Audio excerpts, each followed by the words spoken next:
Good morning, everybody. Welcome. Thank you for coming and thank you for joining to the space. So we are acknowledging the different territories and all the different parts of the world that you are joining. We say hello to you, hello to your territories and welcoming them. So thank you for showing up. This is an honor for us to come here. And thanks all for coming and showing up today. We're very honored. So I want to ask you to start taking a moment right now. My name is Andrea Ischu Hernandez. I am an indigenous Maya Quiche woman from Highlands, Guatemala. I'm right now as one of the co-directors of Culture Hack Labs. And I'm also a narrative practitioner. I have been during more of 15 years of my life working in narratives through video, radio, journalism, storytelling, creating narrative strategies to the defense of land in indigenous communities, not just in my homeland, but in a lot of other communities that had opened their work, their strategies. And for me, it's an honor also to be part of this journey with you all. So welcome. You are very welcome here. Your culture is welcome. Your ethnic origin is welcome. All of the complexities that make you up a cultural identities are welcome here. Your stories, her stories, and all the experiences of your ancestors, we are honoring them and also welcoming them. We are welcoming you with all your connections, with your children, with your life, with your partners, siblings, parents, animals, and all the other loved ones that are part of your life and your community. We give thanks to the plants and all the places who can support us, nourish us, feed us, teach us, and build our bodies with ancient wisdom. I am thanking today to the plants and we give them our thanks. We want to give thanks also to the animals of all the species in our planet who support our work with their presence, with their interbeing. We give thanks to them, and also we are also acknowledging all the violence, all the suffering that the planet, the species, and other beings are facing right now due to the meta crisis that we are going through. But also, we welcome you all. We welcome all life to our circle, the past, the present, the future, all the stories that we can collectively build, and also the collective stories that we can build to change. So thank you all for coming and your intention of collectively build, rebuild, imagine, renew, support, and transform as a beautiful symphony of life-affirming cultures. You're welcome to settle in, and especially today, that in the Maya Quiche way of counting the time, we are honoring the Wukub Imosh, the energy of water, but also the energy that calls the unknown. And we honor that energy that connects us through the world of inner powers that we rarely allow to blossom. And we invite you to root in different visions as the ones that had been imposed on us. So, in this system in which our true nature is essentially limited by the use of reason, because in recent centuries we have given too much space to rationality and confined our system to that framework, we have forgotten also that we possess other senses that allow us to perceive a world closer to the essence of creation. And our purpose is to develop senses and also narrative strategies to create other ways of being and existing. And because this has been part of the way of indigenous communities in Guatemala, this is a reality beyond reason that has been hidden from us, but it's also present. It allows us imagine different possibilities for our existences. So thank you all for coming. We invite you to settle in and enjoy this ride smoothly. So thank you very much. And we're going to start by sharing a bit on the structure of the call that we have for you all today. So I'm very sorry if I will be taking a bit of time welcoming you all, but it was very important for us to start and settle in with you. Our call today will have these four specific points. We are going to share about who we are as Culture Hack, a brief story. We're going to talk about what does it mean for us, narratives for system change practice. We're going to share with you an overview of our method and a case study around how we have been developing our work in the past years and the possibilities that can arise from it. So this will be the main structure of our call, and we will have a small space also for Q&A. And culture hack method, where does it come from and where are we going? We are, first of all, a non-for-profit consultancy that supports organizations, social movements, activists to create cultural actions for system change. Our mission is to change the narratives that had created the ecological breakdown, the destruction, the inequality. And we do it through a process of culture change. And what we mean by narrative-led system change is to create shift in cultural structures that justify oppression, inequality, ecocide, and genocide. In Culture Hack, we seed ancient future narratives that allow the emergence of other ways of knowing and being to collectively transform towards post-capitalist and life-centric worldviews. We deeply believe that by changing our communication, we can change codes in narratives and also in our relations that can lead us to change the systems that are overthrowing also right now in the world. And this process has been born from previous iterations. In 2016, 2017, there was a process of a collective call. There was an organization that was called The Rules that existed between 2012 and 2019. That was an activist collective that during 8 years of its existence focused on addressing the root causes of inequality and also ecological breakdown and doing cultural interventions. The Rule was an independent research space that allow us to start thinking what we do call now the culture hack methodology. And through the examples, lives, and also ways of doing work of activists, land defenders, narrative practitioners, ecologists, independent researchers, we developed this strategy and this method that allow us to create what we have called now culture hack. And the culture hack method is a communitarian narrative strategy that has been developed and tested in different parts of Latin America and in the world. In 2018, in the middle of a public consultation to build an airport, we worked with a coalition of Nahua and Alcoa communities and NGOs in Mexico that were defending an ancient lake in Texcoco and built a narrative intervention to put at the center of the conversation of an airport the voices of the lake. Then we jumped into Guatemalan context. In 2018-19, during the electoral process for presidency, we worked with a coalition of organizations who wanted to visualize the structural racism and extractivism state in Guatemala. Telma Cabrera, a Maya land defender, decided to run for presidency and also allow us to create a narrative action and intervention to talk about the defense of land and structural racism in times of elections. Then in 2019, in Brazil, after the call of allies from indigenous people who defend Amazonia, we listened and amplified the narrative that calls for the cure of the earth in the middle of a pandemic. We co-organized a global gathering of more of 300 indigenous women to talk about the ways that we can heal our bodies, our spirits, and our territories in the midst of a climate crisis. Right after that, we jumped in creating some spaces for land defense.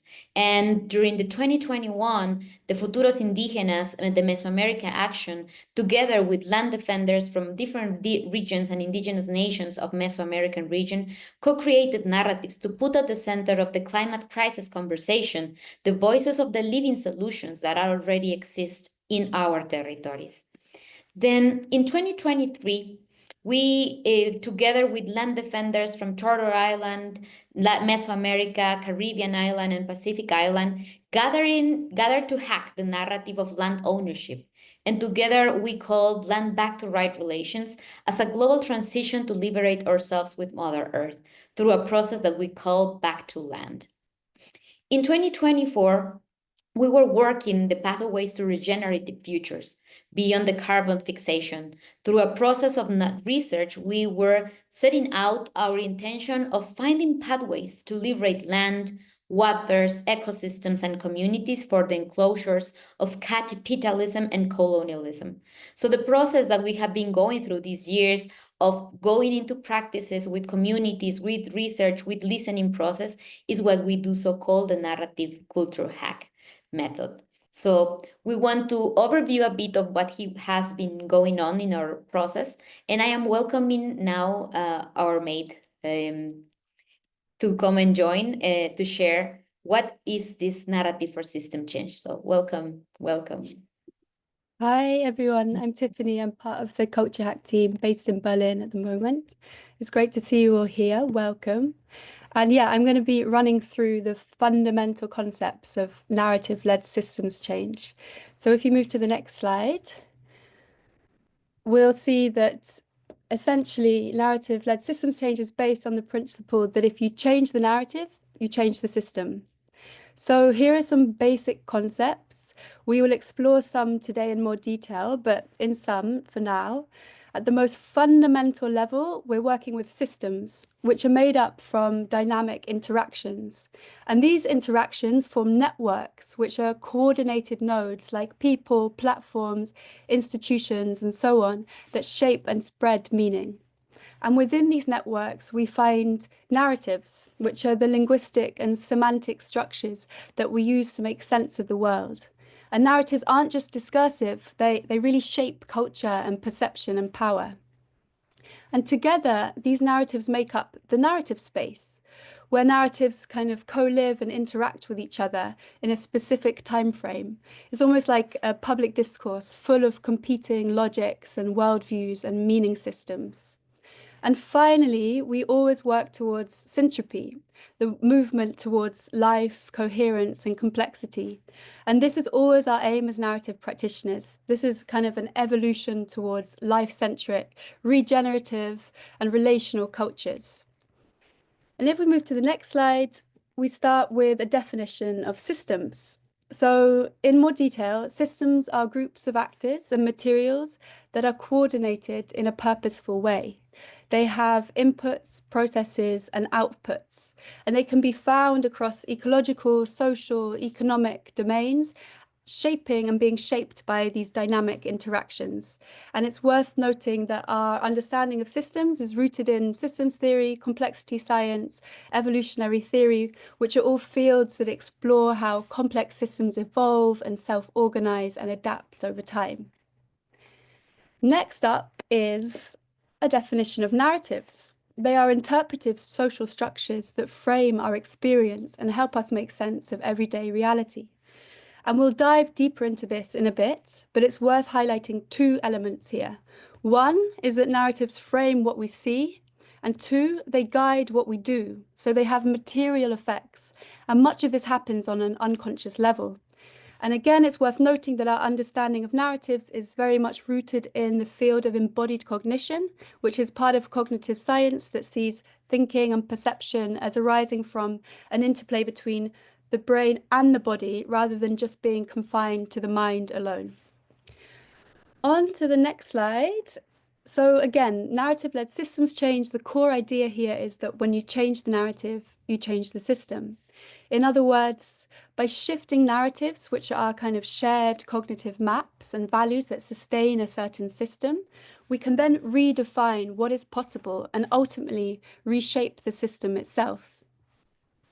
So what does this mean in times of systems collapse? So we are in the midst of a meta-crisis, and at its core is a crisis of culture. And we are living in the culture of the Anthropocene. And what does this look like? Well, it's on the next slide we see is unprecedented environmental and social challenges. For example, inequality, ecological collapse, climate change, biodiversity loss, rising authoritarianism, institutional racism, and so on, many of the topics you're all working on, I'm sure, in day to day. And they're not just symptoms of systemic breakdowns, they're the results of a deeper cultural paradigm. And let's pause here for a moment and just define what we actually mean by culture. Culture is the values, belief systems, and ontologies that drive human behavior. And culture shapes how we relate to ourselves, how we relate to each other, and the network of life around us. And our current growth-driven capitalist culture, particularly in its neoliberal phase at the moment, commodifies life and resources and reinforces separation and exploitation. And on the next slide, we'll dive even deeper into the fundamental kind of deep structure of culture. If we boil it down to its core ingredients, it's essentially the relationship between self and other. And self is the conscious human, like you or me, and other is everything that is not self. So what we perceive lies beyond us, like the external world, such as animals or objects or rivers or trees. And what lies between you and your perception of what is other, on the next slide, we'll see our cultural constructs, and these define our reality. And constructs might include moral judgments, values, worldviews, even kind of metaphors and frames, and so on.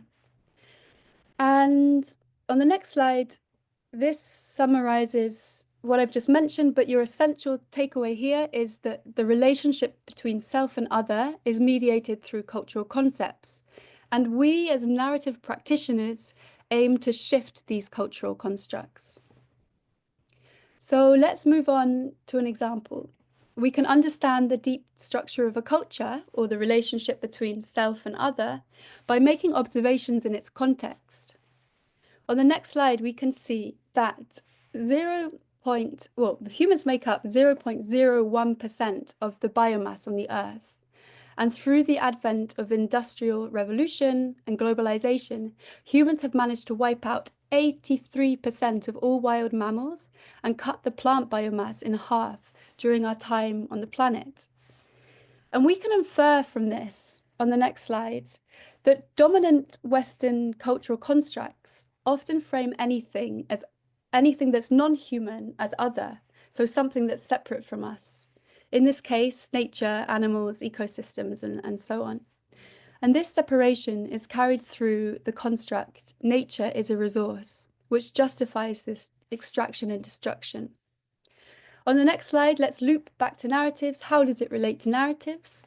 Well, constructs are carried through narratives. And what I'll do now is pass to Yael, who will dive deeper and walk you through how narratives function. Thank you so much, Tiffany. Hello, everyone. My name is Yael. I'm really honored to see so many of you here interested in narrative-led systems change and creating life-affirming futures. I'm calling in today from the lands of Kauai, so aloha to you all. And Tiffany gave us some definitions of narratives and how we at Culture Hack view narratives and within the context of our culture. So I will go a little bit deeper and share how they create our reality. So imagine narratives like a map. The territory, everything you see in front of you is what you can observe or experience. The map is then an interpretation of that world. So we can orient ourselves and guide our understanding within that territory. This is very similar to how narratives work. They provide the justification and the basis for our actions in the world. And as Tiffany said, much of this happens on a subconscious level. So at Culture Hack, a lot of what we do is actually to make the invisible visible, bringing to our awareness that narratives are constructing the way that we relate to the world. In the next slide, you'll see an example of this. So here, the example of the narrative or the frame, nature is a resource, is acting as a map that frames nature or this forest as something primarily for human use and consumption. So in this case, we're seeing the forest being reduced into a commodity like timber. This frame, this narrative, nature as a resource, is justifying acts like deforestation. This is a very simplified example of how narratives are shaping our experience or leading to behaviors or actions. And to say that the narratives about nature, for example, that we find in Western culture are different to the ones, say, we find in indigenous cultures. Indigenous cultures have the narrative or frame of nature being the source of life rather than a resource. So then this narrative, this belief system would lead to a very different set of behaviors and actions. So as you can see, and what we center at the core of Culture Hack and how we view narratives is that they're complex, they're adaptive evolutionary systems. They're alive, they're born, they can evolve, they mutate. We can influence narratives, but they can also influence us.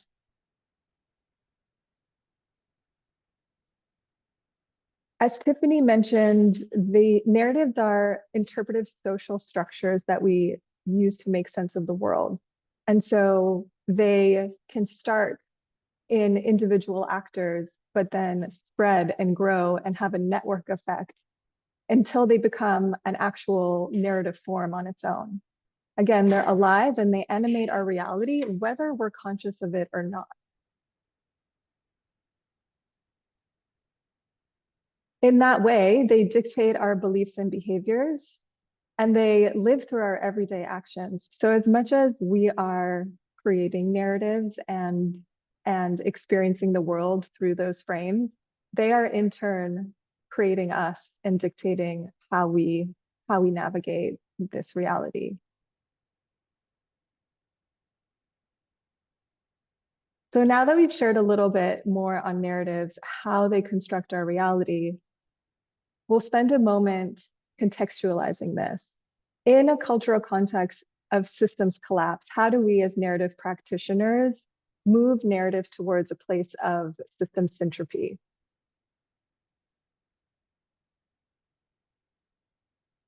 To share this, we offer this framework. And in a system, when we look at systems theory, we see two forces at work. We see syntropy and entropy. Entropy being the movement towards breakdown, singularity, chaos, and syntropy being the movement towards higher levels of coherence, complexity, and life. Our narrative work with the aim of evolving culture is shifting or reframing entropic narratives towards syntropic narratives.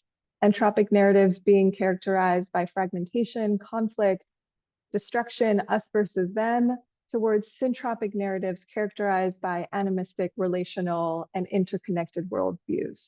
So that's always our goal as narrative change practitioners, to evolve cultures into a place of system syntropy.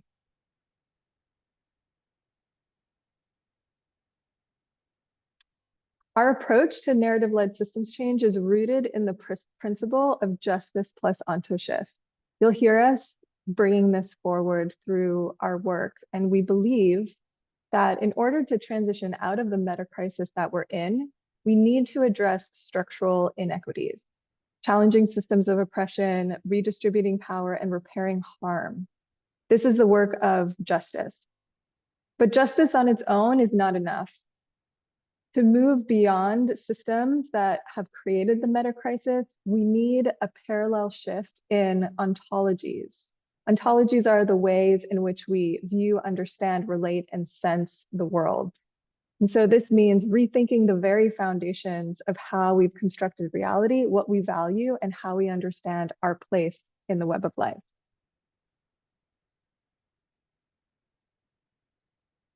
Essentially, we need to marry the demands of justice with an ontological shift, a different way of being, sensing, and relating to the world. And this quote by philosopher Bayo Komolafe exemplifies why. And he says, demands for social justice may get us a seat at the table, but they will never let us leave the house of modernity. In order to leave the house of modernity, we need new ontologies. An example of what justice plus ontoshift frame or narrative could be is land back to right relations.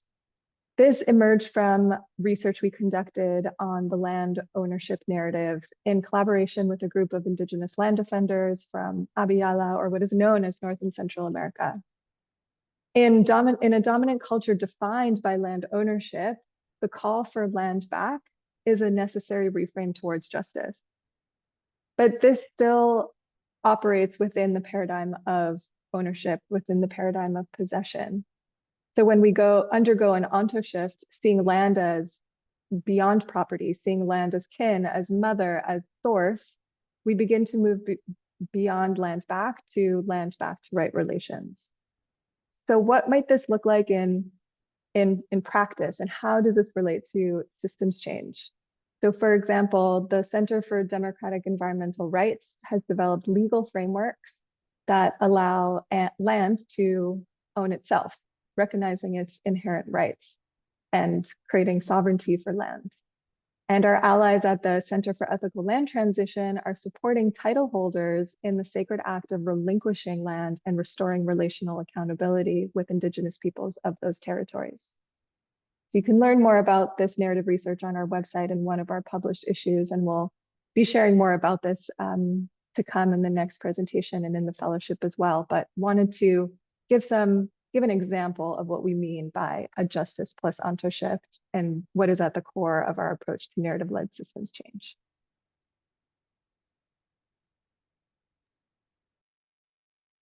Thank you, Yael. All right, we just shared a lot of information, so we're just going to take a moment to breathe and ground. And if you just close down your eyes and feel yourself in your chair, wherever you may be in the world, noticing the incredible net of human life force that we represent in this moment on the planet, all with our feet on the ground, connected into Mother Earth. And just notice your breathing for a moment and allow it to deepen. Feeling the air of your territory entering your lungs, nourishing your body. And allowing all the words, all the concepts, all of these ideas to just wash within your system.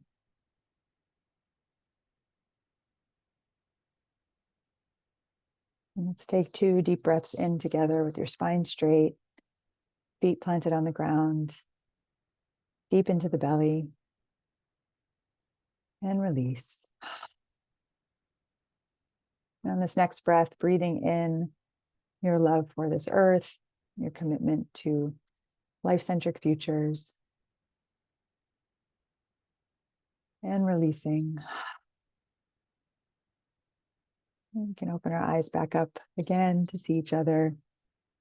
My name is Aubrey. I'm likewise to Yael here in Hawaii. This is my home where I've lived almost all of my life on the island of Oahu in the Ahupua'a of Pamalu. And my background is as a futurist and really interested in how change happens and how we hold visions of the future and move towards them as collectives. And so narrative-led systems change is a big piece of that work that I hold at the core of my being.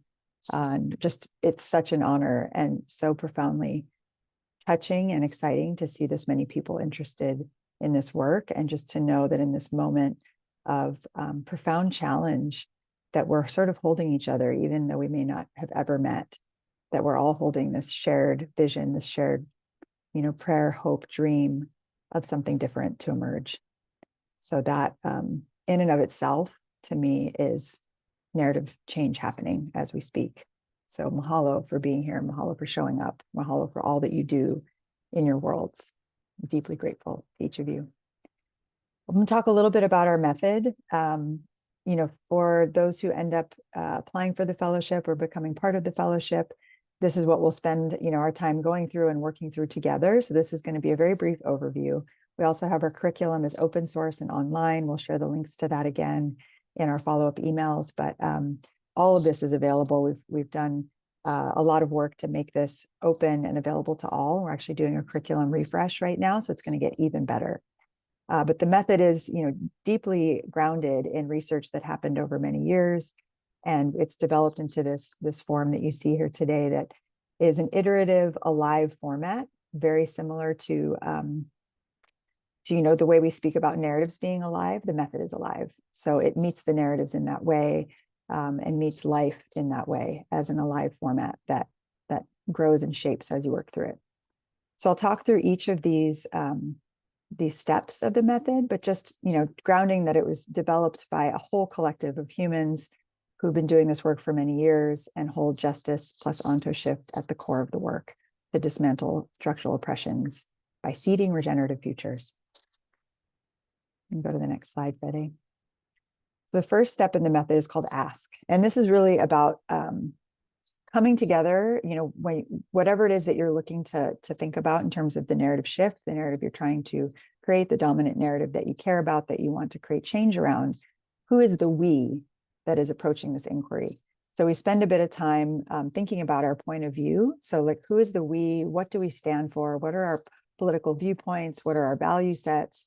What's our core inquiry? Who is this collective that's approaching this narrative-led systems change effort? So in our last fellowship cohort, we had, just for 2 examples, one was the Center for Ethical Land Transition. So they were a group of individuals, community members, realtors, lawyers, all kinds of folks who were looking at reimagining narratives around land ownership.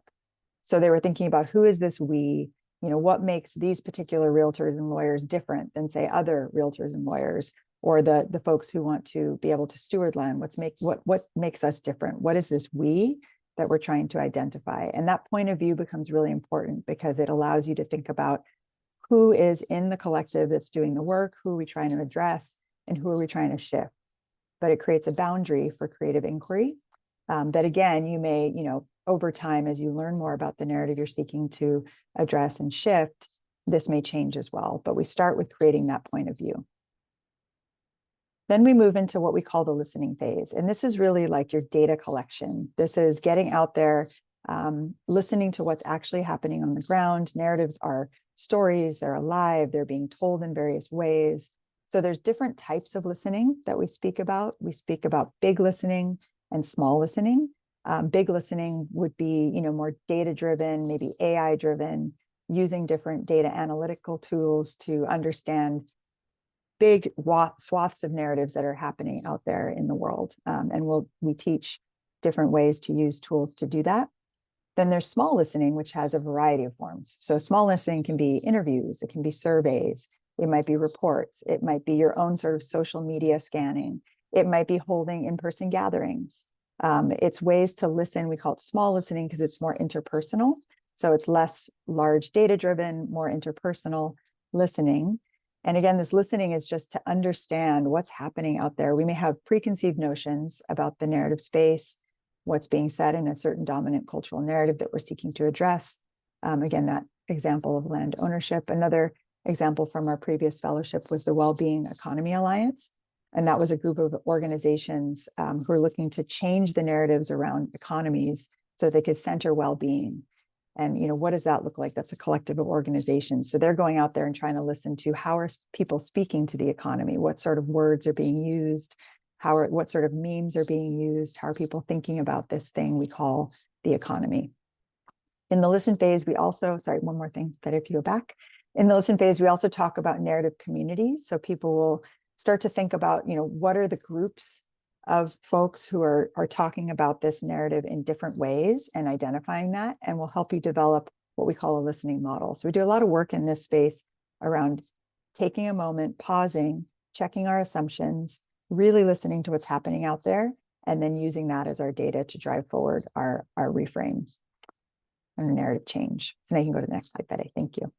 So once we've done that, then we move into understand. So we've done it, deep sense making, maybe even going back to our point of view, making some shifts, understanding our narrative space better.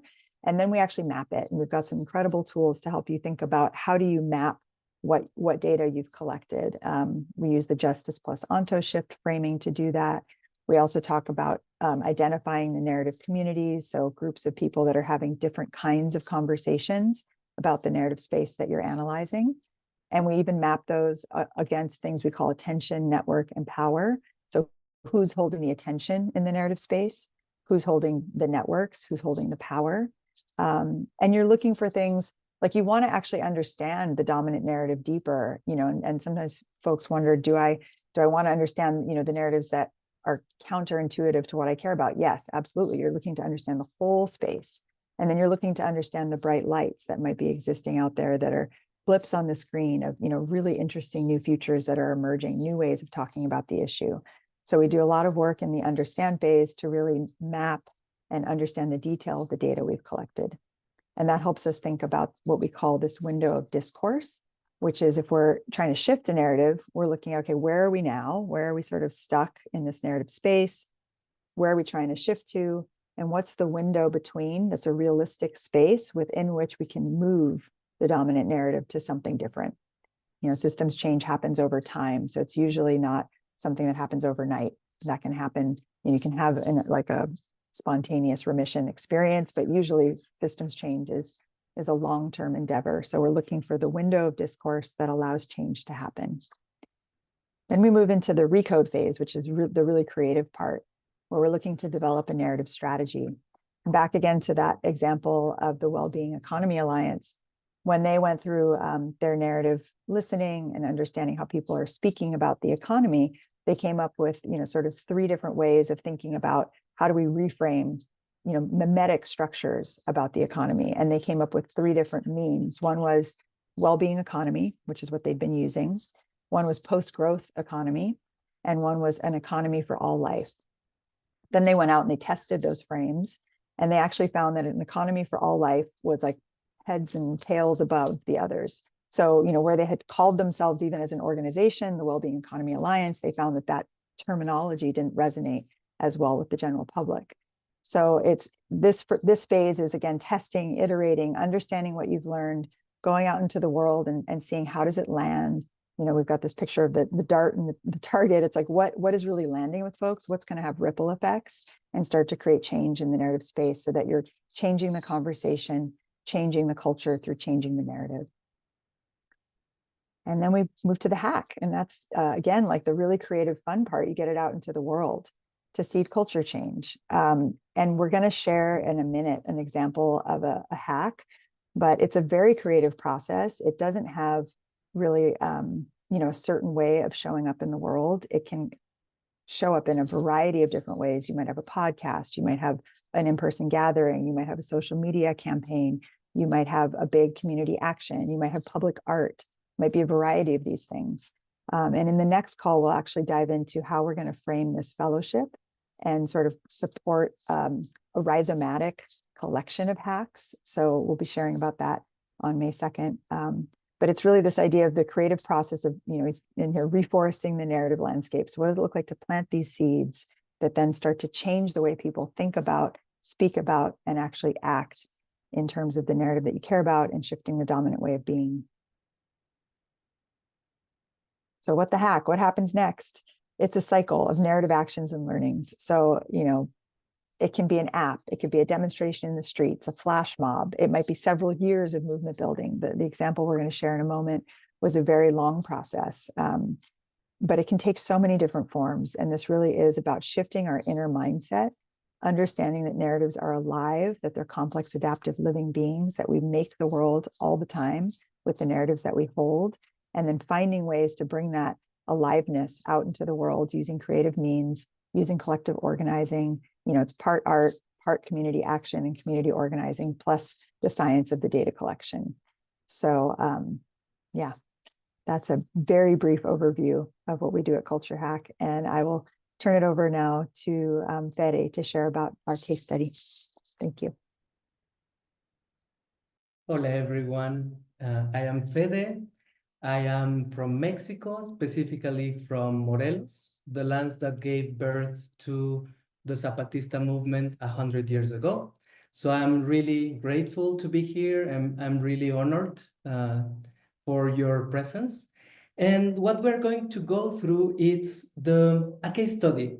And it's actually the first iteration of culture hacking back in 2018. And we have sent the documentary, but if you didn't watch it, you can still watch it after this presentation. So I will go through the big overview of the hack and how does that relate to what Aubrey just shared with you. And just as a context, it is important to name that this happened at the heart of Mexico City, right? And back in the days before colonizers, Mexico City was actually a system of watersheds and lakes. And the communities and cultures that cohabited that ancient lake had its everyday life rooted into the relationship with this ancient lake. So you can see here in the map how it looked like. But 500 years after colonization, the fight against the water and to create what we call modernity is what we call now the mega city of Mexico City. As you can see in the map, basically almost all the systems of lakes were desiccated until the day of today, right? So this is the context where this story happened. And I won't go through the specifics of the story, but something that I want to name here is that Culture Hack is just part of a long history of organization, right? And in the 22 years of struggle of Atenco, there were big moments of wins where they could cancel an airport back in 2021. But then there was a project of creating this new part of the city just on top of the remaining parts of the lake in Texcoco, right? And then there were a lot of repression, murder, violence against the communities. Behind this idea of development of the city, of creating jobs, of creating new spaces and a place for the planes to land. So in 2018, we approached to the process of this resistance just when a new government entered the arena and said, we are going to make a consultation to ask the whole Mexico if they actually want or they don't want an airport in that specific space. So that's when it all started. But it is important to say that the consultation wasn't actually driven by protecting the lake. It was actually saying, do you want an airport in Texcoco or do you want an airport in Santa Lucia? So you can see here the axis of justice that Yael already explained, right? And we could map the different discourses that were around the construction of the airport. So the big businessmen were saying the airport is progress and development. And that was just reinforcing the systems of oppression. The new government was saying, we will bring a consultation to ask if you want airport here or airport there. And that was reinforcing the status quo because it wasn't allowing the people to actually decide not to go into the path of modernity. And the communities, the indigenous and the rest of communities that were around the remainings of this lake were basically saying yes to the land, no to the plains, right? So we had these different narratives around this specific topic of the construction of a mega airport. And what we did is starting to co-create a point of view. There were many organizations involved in this. There were different communities and group of activists and land defenders involved on this. So we start with the process of an internal consultation. How can we hear the voice of the territory? How can the communities tell their own stories? And how can we open a third option in the consultation? And that led to a very beautiful document that is called the Letter of the Lake, which is basically the communities telling the story and what the lake actually wanted in this whole story. So you can go and hear it in the documentary, or you can go and read it whenever you want. But after that starting point, the point of view of defending the lake of Texcoco, we started to identify the narrative communities by listening to the conversation in social media and the conversation in the media. So at that point, it was easier to listen to the open conversations in different social media. But the important thing here is that before we started all of this thing, the conversation was centralized by the new government followers and the proposal of the consultation, right? And the communities didn't have actually an important presence in this space of communication. So the mentions to this Atenco community was actually very small, barely present, and it was an echo chamber of activists and organizations. We also did a listening in the media, right? So we started to manually read all the media that was talking about this during this period and prior. And what we found was that the conversation was centered around the government, the businessman, and the money around the mega project. So nobody was saying, is this a good idea to actually build an airport on top of a lake? It was rather about, it's going to be very expensive to build an airport on top of the lake, right? So the big listening gave us, the small listening gave us also this texture of the narrative that the voices of the communities were not present in the public conversation. So what we did was actually mapping the different communities that were participating in these two axes, the justice and ownership, right? So as you can see, the businessman and the airport development was reinforcing systems of oppression. The new government was reinforcing a status quo.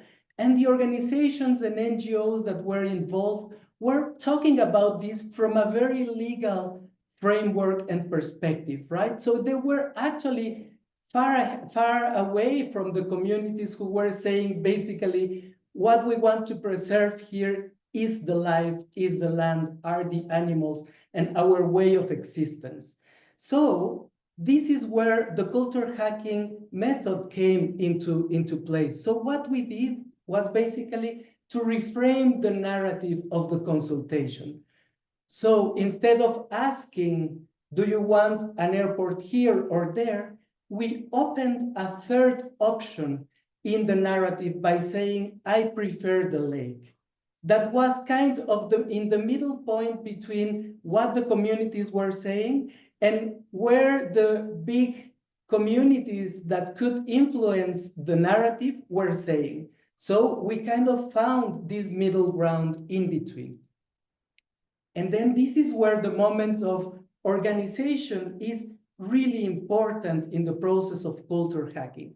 Culture hacking cannot coexist without organization and without people actually moving into the streets, moving into their communities to actually go and activate these narratives. But we went from these big organizations and coalitions of communities into the narrative of I prefer the lake. And what was behind that claim, right? So we went from organization to narratives. But then when we started this whole campaign, the narratives also started to call for action, to call for organization. And this became actually an in the streets movement of people saying, in times of dry, in times of crisis, what we want is actually to preserve life, to preserve the lake, right? So we started to have actual impact in the narrative. And the big media started to talk about the ecocide that was happening with the construction of this big airport. And in 3 weeks of this online campaign and in the ground campaign, the voices that were present in that conversation grew in a very important cadence, right? So we see this in the Rhizome Fellowship, but there is a moment where there is a tipping point in the conversation. And when you reach more than the 25% of the conversation, then it starts to actually become a common sense. And that's what actually happened in the conversation. And what we actually wanted as a narrative objective, which was opening a third option in the consultation, the day of the consultation, this is a graph or a visualization of the conversation around the airport. And it was an important, there was an important big note that was saying, we want the airport in Santa Lucia. And there was another big note saying, we want the airport in Texcoco. But there was a third and big and an important note saying, I prefer the lake, right? And you can say, yes, for sure, but that just remained in social media, right? But no, after the consultation and the airport was canceled in Texcoco, what started to happen is that in other territories along Mexico, this became a common sense. If Texcoco was saying, I prefer the lake, Santa Lucia was starting to say, I prefer the mountains. And in Baja California, they were starting to say, I prefer the water. And in Xochimilco, they were saying, I protect the water. And then in Chiapas, they were saying, I prefer the living system of the selvas, right? And after some years of this action, we can start to see what we call to start seeding cultural change. The organization continued. The process of defending the land continued.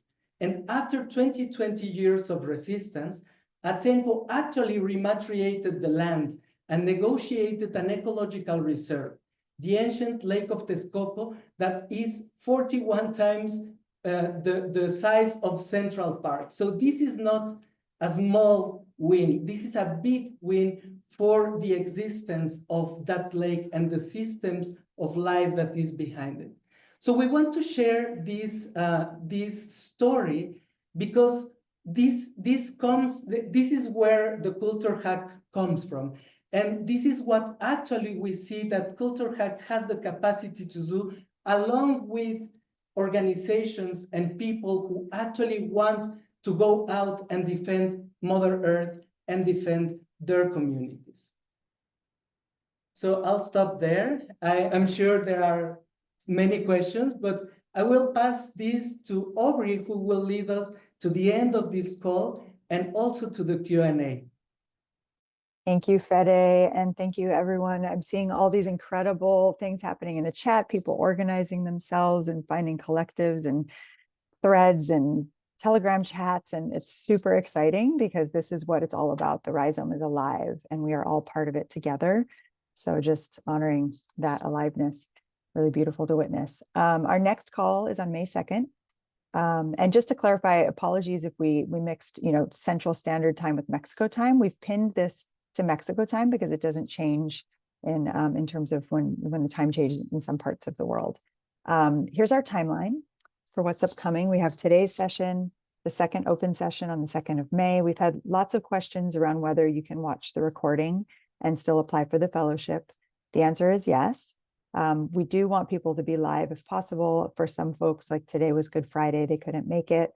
But it is required that you watch and digest those 2 first sessions because they are foundational to what will come after.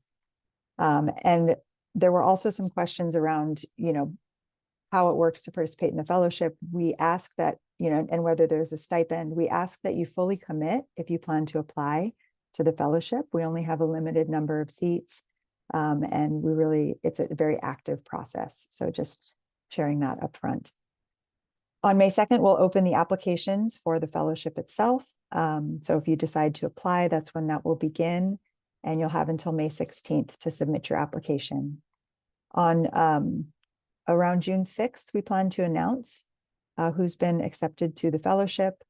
And then in the 13th of June, we will begin. From there, we have about every 2 weeks on Thursdays at the same time, 11 a.m. Mexico time. Again, pinned to that time because it won't change when we do the daylight savings thing in certain parts of the world. So just double checking your calendars. If you do plan to apply, making sure that that time works for you, that you can clear it every other week. And then we have our in-person gathering in September, which is a really incredible time when folks get to come together in person, do work together on the ground at a land project that we are all involved with called Brave Earth, a Center for Applied Cultural Transition, which is sort of the birthing home of Culture Hack in a really beautiful part of Costa Rica. So we ask that if you are going to apply, you make sure those dates will work for you. It's a really important component of the fellowship.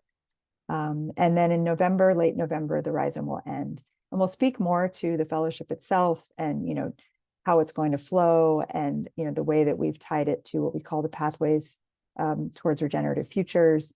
But part of our thinking is designing this around COP, which is happening in November. So there will be some, sort of focus on whether we release hacks at that point. We'll speak more deeply into that process in the next call. So just generally, the online sessions are 90 minutes every 2 weeks between June and September. Again, those are on Thursdays at 11 a.m. Mexico time. You receive access to the culture hack methods and tools. We're, diving deep into learning how to design, execute narrative interventions. So you're getting the collective wisdom of this team. All of us are there to co-facilitate. We have a very kind of dynamic co-facilitation model. So you have access to all of that shared wisdom. And also the peer exchange, which we're already seeing happen in the chat. Being part of this global cohort of folks, we really value diversity and just, acknowledging and apologizing that we can't, pick a time that works for everyone on the planet. It's just logistically not possible. So we've done our best to try to cover as much as we can, and just acknowledging that for some folks in South Asia and Oceania, it's a difficult time. So considering that, if you do apply, we did have a fellow from India last year who, decided that was worth it to her to wake up in the middle of the night. So I'm happy to talk that through with anyone more if you have questions. But you get to join this global cohort and incubate your project. So we're asking that you come with a project in mind that you're working on already or have been seeding to want to work on. It's a live, active process in this fellowship. So you bring your project, you bring your narrative that you want to work on, and we begin from the very start working together on your project. And then there's the in-person gathering. So full participation is asked of anyone who does decide to apply, and just making sure your energy feels aligned with this space and what you've experienced of who we are and how we speak about these issues. There's no financial cost, but there also is no stipend. So, all of the costs are covered, and we offer that to you as our offering. Yeah, there's the link to the application. And I think we can see if there's time for a few questions. Tiffany has been monitoring the chat for us. So I'm not sure if there was any questions you wanted to pull to the forefront, Tiffany. Is it the ones that you put in to the Signal chat? Yeah, maybe a bit about logistics and money. So logistics in terms of timing of things? The fellowship, there are quite a few questions about the $20,000 mentioned. Yeah, so that I was Yeah. sharing in the chat on that. We used that just to help underscore the investment that we've made in each fellow. So there isn't a stipend, it's a free fellowship. And the cost to us as an organization is approximately $20,000 per fellow to run the fellowship, including the in-person event in Costa Rica, which is fully covered. So there's no cost to you to participate, but from an organizational perspective, it costs us about $20,000 per fellow. And that's just to help underscore that we really ask for full commitment. That if you're going to apply, just know that you can make those Zoom calls, that you can make the in-person, that you have the capacity and space to really devote to this work. It takes time, and so we ask that you come with a project that feels alive for you, that's woven into the work you're doing, that you have passion for, that you want to dedicate your time and energy towards, because that will really make both your experience of the fellowship really rich and the network of fellows really rich. And it's, when everyone comes with that level of participation and commitment, we have a really vibrant cohort. So that's the reason we shared that dollar amount. Let's see, there was another Maybe a question here. question on, sorry, go for it. Can people apply as individuals, or does it have to be in groups? Yeah, we And asked that. can your project be, does it have to be one specific local community, or can you do projects beyond borders? Yes, projects can definitely be beyond borders. Whether or not you can apply as a team, we ask that you apply as at least 2 people. For the most part, we have had individuals in the fellowship in the past. So if you have a specific question around that, send me an email and I can speak to you about it. But for the most part, we're asking for people to apply as teams. the reasoning for that is that when you apply as a team, you're able to support each other. This is really deep work. It can be overwhelming at times to digest a lot of the methodology. So having someone else to work with, also just, you know, rolling out the hack and all of that, it's really helpful to have a team. And most people, often people apply as an organization. Some have applied as individual activists, which is also fine. And I see some people even connecting in the chat to see if they could find a team, which would be really exciting because that's very rhizomatic. But particularly in an organization, it's important to have other team members because you support each other, you help to share out with your organization what you're learning. You can back each other up if, you know, someone's sick or something like that. And also just to deepen the learning, to have a team member, we found has been really helpful. If anyone else on our team has an answer to share on that, please jump in. Yeah, I think you answered it already, Aubrey. I think that the important thing to name here is that what we try to do with the Rhizome is to support your work. So ideally, you should be already working on some kind of intervention, of culture hack intervention, and these will be tools for you to actually uplift it and make it happen. So that's one thing. The other thing is that in the next call, we'll go in depth into the specifics of the Rhizome Fellowship and also how to apply and what kind of projects you can apply into this fellowship. So I'm sure there will be a lot of very specific questions, but we will answer a lot of the framework in the next session.